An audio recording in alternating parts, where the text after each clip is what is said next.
I think the use of psychiatric treatment, so-called treatment, as a political weapon is very effective in controlling the masses.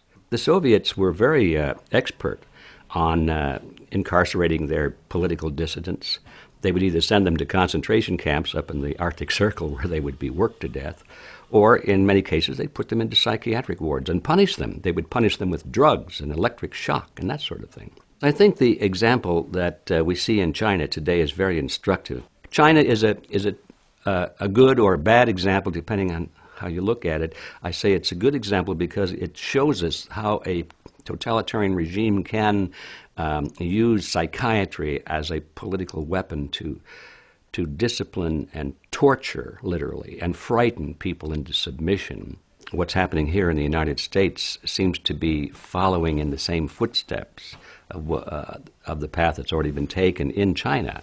There's something called the Mayak Report, a very secret report issued to law enforcement agencies in which they said, beware, anybody that's opposed to the income tax, is talking about defending the Constitution, or supported a third-party political candidate. Individual freedoms are going down while government power and control is going up.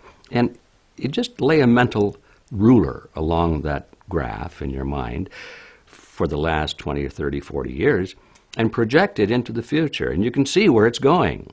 If we were to have a mandatory mental health screening, as they like to call it, not only of all of the young people in school, but all adults and everybody, it would become a terribly effective tool in the hands of totalitarians. Because surely you could find something in everybody's questionnaire if they answer questions honestly. Have you ever had feelings of anxiety? Are you ever unhappy with what the government does?